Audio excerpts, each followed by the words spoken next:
KP. அதாவது கேபியில் கிருஷ்ணமூர்த்தி ஐயாவுக்கு ஒரு பினாமினே சொல்லலாம். ஐயா அவர்களை கேபி ஐயா KS ராதாகிருஷ்ணன் ஐயா அவர்களை கேபியை பற்றி பேசுமாறு அன்புடன் அழைக்கிறேன். எம்மையும் எம்மை விட்டு இறையும் பிரியாது அம்மையும் அப்பனும் ஆகிய அருட்பெரும் ஜோதியை வணங்கி உச்சிஷ்ட மகா கணபதியினுடைய அடிகளை கோடான கோடி முறை வணங்கி இந்த சோதிட உலகத்திற்குள் நுழைவதற்கு அடிப்படை காரணமாக இருந்த கோவிந்த நாயர் ஐயா, MP சண்முகம் ஐயா அவர்களையும், இந்த கேபி முறையினுடைய ஃபவுண்டர் ஐயா KS கிருஷ்ணமூர்த்தி ஐயா அவர்களையும், அவருடைய குருமார்கள் ராம் நன்னேந்திர சரஸ்வதி சாமிகள், ராம்பவ் ஐயா போன்ற குருமார்களை எல்லாம் வணங்கி, கவிதா மேடம் அவர்கள் இந்த மகாலட்சுமியினுடைய பெயரை வைத்து லட்சுமி பிரசன்ன சோதிடம் என்ற இந்த ஆய்வு மையத்தை 4வது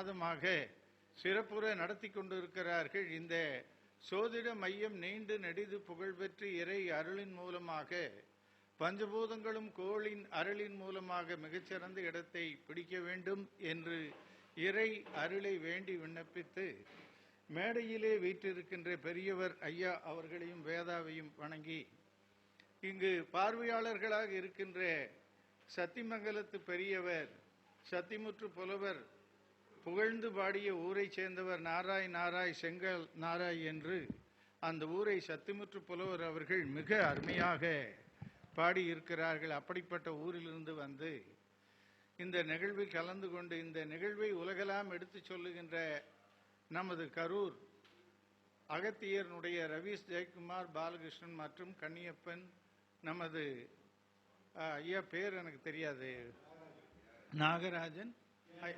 துரசாமிங்களா,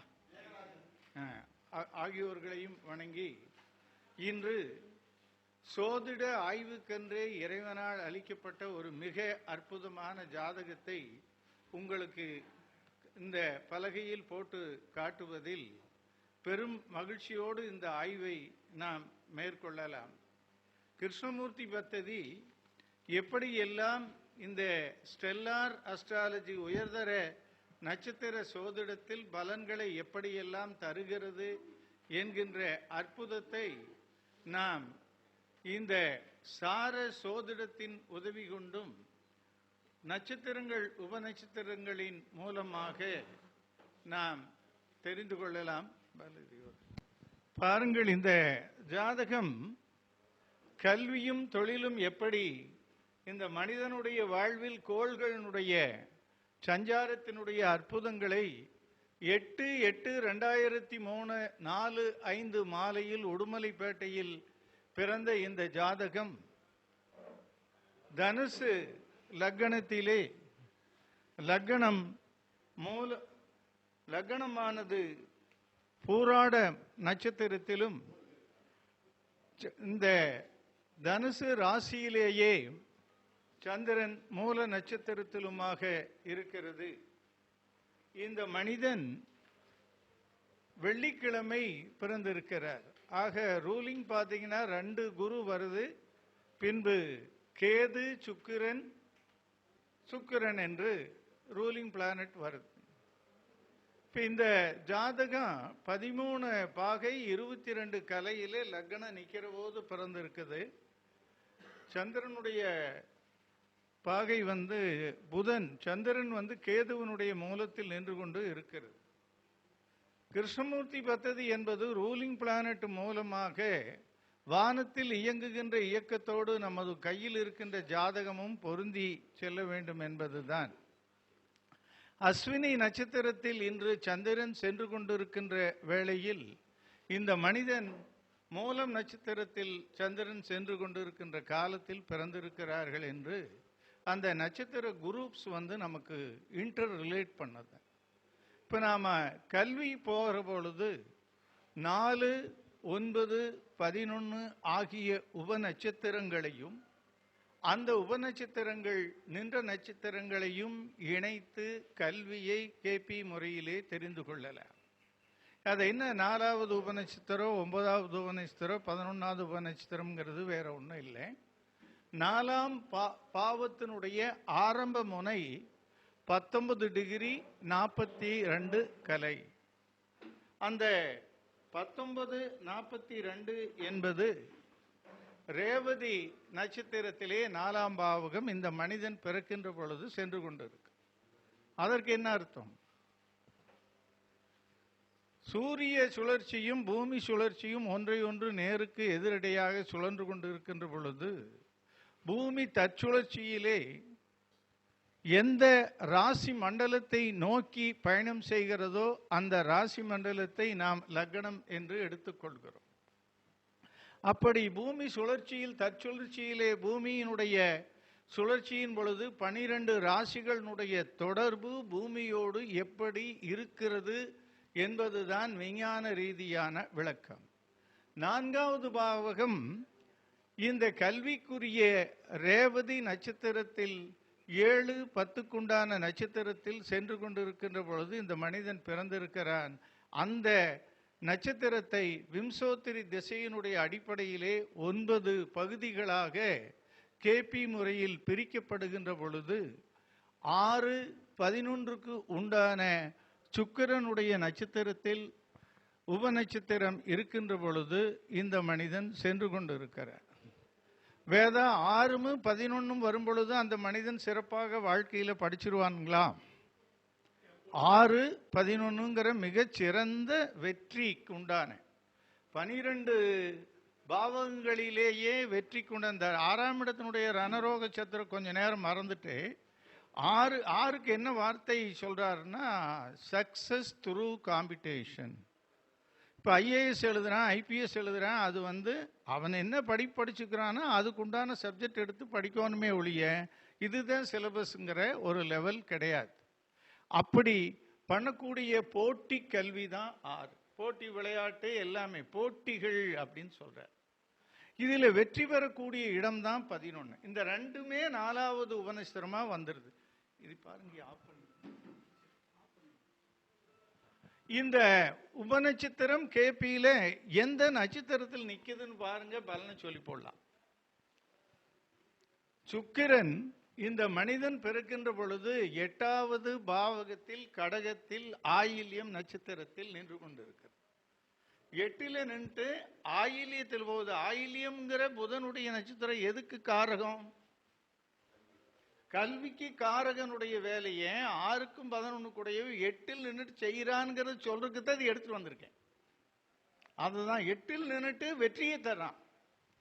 ஆனா ஆழமா ஆய்வு பண்ணீங்கன்னா வாழ்நாள்ல தண்ணிக்குள்ள வண்டி ஓட்டுற போது இவனுக்கு விபத்து ஏற்பட்டே தீரும். மழை பெய்யி ஒரு டேம் மேல போவான். இவன் போயிட்டு இருக்கிற பொழுது வாட்டர் சோர்ஸ்குள்ள இவனுக்கு வாழ்க்கையில் விபத்து கண்டிப்பா உண்டுங்கிறது தான் கடகராசியில் 8ஆம் பாவத்தில் இருக்கக்கூடிய சுக்கிரன் அறிவுறுத்தக்கூடிய செய்தி. இப்ப நாம கல்வியை பத்தி பார்க்கிற பொழுது அது 7க்கும் 10க்குடைய புதனே 9வது பாவகத்தில் சூரியனுடைய அரசு தொடர்பான ஒரு இடத்தில் நிபுண யோகத்திற்கு தொடர்புடைய ஒரு இடத்திலே இந்த புதன் நின்று கொண்டு இவனுக்கு அடிப்படை கல்வியை கொடுத்து விடுகிறான். உயர்கல்விக்கு வர்றான். 9ஆம் இடத்துக்கு போகும் பொழுது 12ல் நிற்கக்கூடிய சந்திரன் லக்ன ராசியில் இருந்தாலும் கூட சந்திரன் இங்க 12ஆம் பாவத்தில் இருக்குது. லக்னம் 13 பாகை 22 ஆன சந்திரன் அதுக்கு கீழே டிகிரி வாங்கிக்கிறதுனால 12ல் இருக்குது. இதுதான் கேபியினுடைய சட்டம். இந்த 12ல் இருக்கிற சந்திரன் பாருங்க மறுபடியும் 8க்குடையது. 8க்குடைய சந்திரன் 12ல் இருந்துட்டு இந்த மனிதனை போராட்டத்தை பண்ணிட்டே இருக்கிறான். அந்த சந்திரன் பாருங்க கேது சுக்கிரன் அப்படின்னு இந்த சுக்கிரன் மறுபடியும் 4வது உபநட்சத்திரம் 6, 11 தொடர்ந்து சத்தியமா கல்வி உண்டுன்னு இண்டிகேட் பண்ணி முடிவு கொடுத்துட்றான். ஆனா 8க்குடைய 12ல் நின்று கேதுன்னு போயிட்டு இன்னைக்கு எப்படி காலையில இருந்து குழப்பங்கள் கலந்து நடந்துட்டே இருக்கு. மேச ராசியிலே இன்னைக்கு கேதுவனுடைய நட்சத்திரத்திலே சந்திரன் சஞ்சாரம் இருக்குது. அந்த கேது சூரியனுடைய வீட்டிலே சுய நட்சத்திரத்தில் சென்று கொண்டு இருக்குது. ஆக இந்த சந்திரன் கேதுவில் இருந்தாலும் கூட இங்க வேதா போன்ற ஆள்களுக்கு அது தெளிவா தெரியும். ராகு கேது வந்துட்டா அதோட நிக்க கூடாது, அவனுடைய நட்சத்திரத்துக்கு போகணும். கேது என்ன நட்சத்திரத்தில் இருக்குது? குருவனுடைய லக்னாதிபதி 1-4 கூடைய குருவனுடைய நட்சத்திரத்தில் இருக்குது. அந்த குருவும் சூரியனுடைய வீட்டில் 8 இருக்குது. மறுபடியும் போராட்டம். வீட்டில இருந்து வெளியே வந்து ஹாஸ்டலில் தங்கி படிக்கிறான். அதுக்கு அடுத்தது படிப்பு முடிஞ்சு இவனை கொண்டு போய் ஒரு பக்கம் வேலைக்கு சேர்த்தலான்னு கொண்டு போய் சென்னையில் விட்டான். அவன் இங்கே படிப்பு வேண்டான்ட்டு வேற ஏதோ கோர்ஸு, இந்த ஆன்மீக துறை இது எல்லாம் தெரிஞ்சு மிக தெளிவான ஆளாயிடுறான், 8ஆம் இடத்தாள். காரணம் என்ன அப்படிங்கிறது நம்ம பின்னால் அதுக்கு விளக்க அருமையா இருக்குது. இப்போ இந்த மனிதனுக்கு நடக்கக்கூடிய திசைக்குள்ள போய் பார்த்தோம்னா, சுக்கிரன் 4வது உபநட்சத்திரம் 6-11 கொண்டான சுக்கிரன் திசை நடத்தது. சுக்கிரன் நிற்கக்கூடிய நட்சத்திரமாகிய புதன் புத்தி நடத்தது.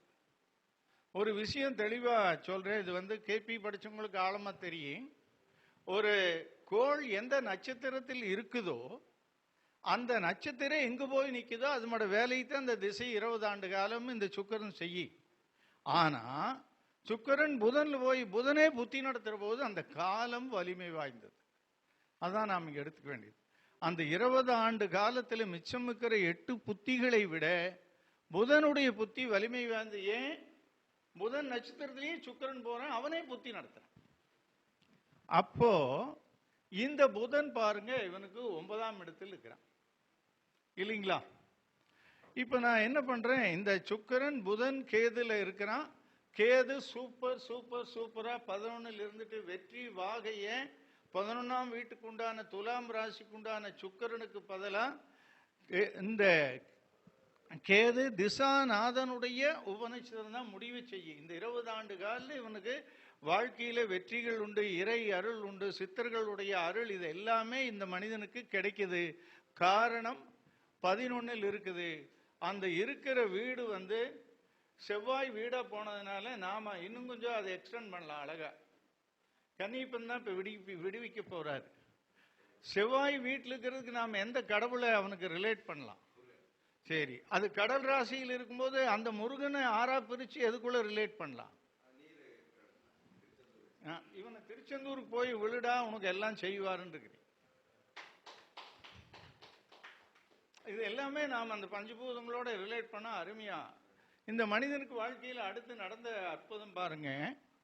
இவர் போய் ஒரு நீலகிரி மாவட்டத்தில் ஒரு ஊர்ல ஒரு சிவில் இன்ஜினியரோட பையனா இருக்கிற இவர் வந்து சென்னையில வேலைக்கு சேரலாம்னு கொண்டு போய் சேர்த்துனவர். அங்க எக்ஸ்ட்ரா கோர்ஸ் எல்லாம் படிச்சு இவருக்கு இந்த 11ஆம் வீட்டில் இருக்கிற கேதுக்குமே இந்த 5ஆம் வீட்டில் இருக்கிற ராகுக்கு மட்டும் என்ன எக்ஸம்ஷன்னா, 5ல் இருக்கிற ராகு 6ஐயும் செய்யி, 11ல் இருக்கிற கேது 12ஐயும் செய்யும்.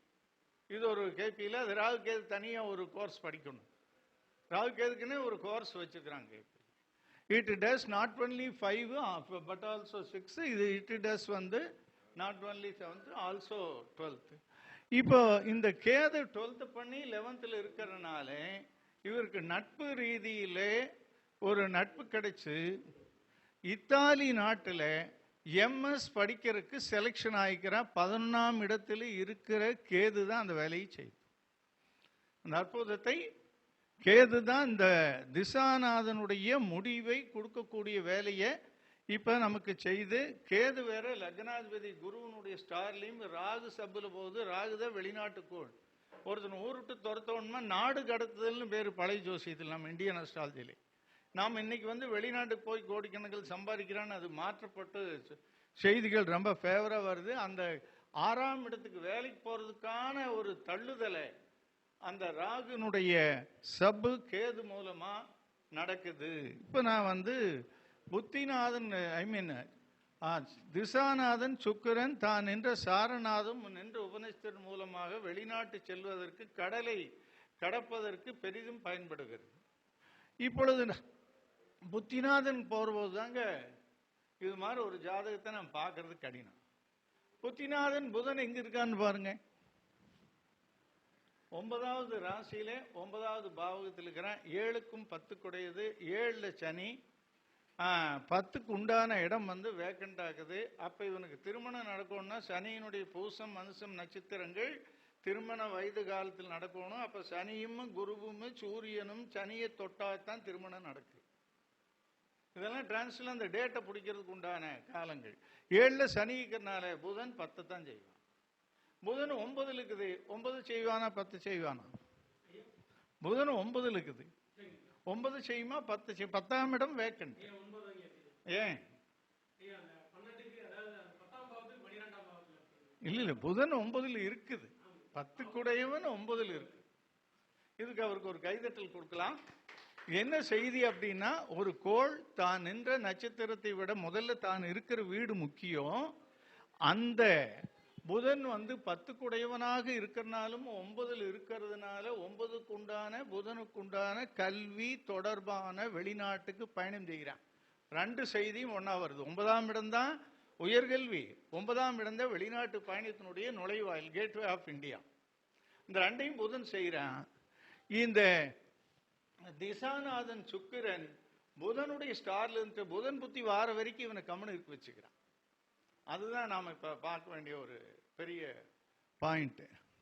இதுல என்ன மிக மிக முக்கியமான செய்தி நான் சொல்ல விருப்பப்படுறது அப்படின்னா, சூரியனையுமே சுக்கிரனையும் கவனி. சூரியன் 9 கூடையது 8ல், அடுத்தது சுக்கிரன் 6, 11 கூடையது 8ல், 2ம் 10 கூடைய புதனுடைய சாரத்தில் போயிட்டு புதன் 9ல் நிற்கிறனால கோள் 8ஆம் இடத்தில் இருந்தாலும் கூட, சாரநாதன் 10ஆம் இடத்தை குறித்தாலும் கூட, சாரநாதன் 9ஆம் இடத்தில் நின்று கொண்டு அந்த பயணம் என்ற காரகத்தையும் கல்வி என்ற காரகத்தையும் இரண்டும் ஒன்றாக இந்த மனிதனுடைய வாழ்க்கையில் செஞ்சு 1 மாசத்துல விமானம் ஏற போறான். ஆக இந்த நட்சத்திரம் எந்த வீட்டில் நிற்கிறதோ, அவனுடைய சாரத்தில் எந்த கோள் இருக்கிறதோ, அந்த கோளினுடைய திசா புத்தி அந்தரங்கள் காலத்திலே கோள் இருக்கின்ற இடத்தினுடைய பாவகத்தினுடைய தன்மையும் கோளினுடைய தன்மையும் இணைந்துதான் இந்த உலகத்தில் வாழக்கூடிய அத்தனை மனிதர்களுக்கும் செய்திகளை தொடர்ந்து செய்து கொண்டு இருக்கிறது. புதன் 9ஆம் இடத்தை செய்வான்கிறது வெஸ்டர்னு. நம்முடைய சூரியன் வீட்டில் புதன் உயர்கல்விக்கு போறான், சூரியன் வீட்டில் இருந்த அரசனுடைய உதவியோடு செய்வான்கிறது இந்தியனுடைய காரகத்துவம். அது இந்த இரண்டையும் இணைச்சு KS கிருஷ்ணமூர்த்தி நமக்கு கொடுத்திருக்காரு. சுக்கரனுடைய உபநட்சத்திரம் கேதா இருந்ததுனால இப்பவே ஆன்மீகம் வெற்றி இதையெல்லாம் படைக்கக்கூடிய அளவுக்கு இந்த மனிதனுடைய வாழ்க்கை வெற்றியை தருகிறது. புதன் எடுத்துக்கொண்டால் ராகுவனுடைய உபநட்சத்திரத்தில் நின்று கொண்டு இவனை விமானத்தில் கொண்டு சென்று அமர வைக்கிறது. காரணம், ராகு கோள் தான் வெளிநாட்டு கோள், வெளிநாட்டுக்கு அழைத்து செல்லுகின்ற பணியை ராகு செல்கிறது. இவன் வெளிநாடு போற அன்னைக்கு பார்த்தீங்கன்னா எந்த வழியிலேயாவது ராகுவனுடைய நட்சத்திரத்தில் போகக்கூடிய ஒரு புத்திநாதனா அந்தர்நாதனா எதுவுமே இல்லைன்னா, ராகாவது அந்தர்நாதனா வந்தான் தான் அந்த மனிதன் தான் இருக்கின்ற தேசத்திலிருந்து ஆயிரக்கணக்கான இதுல முக்கியமானது என்னன்னா, ராகு தான் கம்ப்யூட்டரு. இந்த பையன் MS கம்ப்யூட்டர் படிக்க போறான். அந்த செலக்ஷன் எல்லாமே இந்த 11ஆம் இடம், இங்க இந்த 9ஆம் இடம் மிக மிக மிக அற்புதமா பிராக்டிக்கலா ஸ்டெல்லார் சொல்லுதுங்கிறத இந்த அவையில் வச்சு எனக்கு வாய்ப்பளித்து இந்த செய்தியெல்லாம் உங்களோட ஷேர் பண்றதுக்கு வாய்ப்பு கொடுத்த கவிதாவுக்கு வாழ்த்துக்களையும் இதை பொறுமையாக கேட்டுக்கொண்டிருந்த உங்கள் அனைவருக்கும் வாழ்த்துக்களையும் வணக்கங்களையும் கூறி விடைபெறுகிறேன். நன்றி, வணக்கம். ஆமா, அதாவது ஐயாவை பினாமின்னு சொன்னதுக்கு ஐயா சொன்னாரு. அதாவது சொத்துங்கிறது கல்வியும் ஒரு சொத்து தான். அதாவது அது கண்டுபிடிச்ச அந்த KP சிஸ்டத்தை இவர் மூலமா இப்போதைக்கு எல்லா மூலமும் பரவக்கூடிய ஒரு பணி ஐயா செய்யறதுனால அந்த பினாமிங்கிற வார்த்தையை நான் சொன்னேன். ஐயா அவர்கள் திருப்பூர்லயும் சரி கோயம்புத்தூர்லயும் வகுப்புகள் எடுத்துட்டு இருக்காரு. தேவைப்படுறவங்க அவர் நம்பருக்கு தொடர்பு கொண்டுக்கலாம். KS ராதாகிருஷ்ணன் அவர்களை கௌரவிக்கும் விதமாக திரு விஜய் தர்மராஜ் ஐயா அவர்களையும் கன்னியப்பன் சார் அவர்களையும் ரவி சன்னா அவர்களையும் மேடைக்கு அழைக்கிறேன்.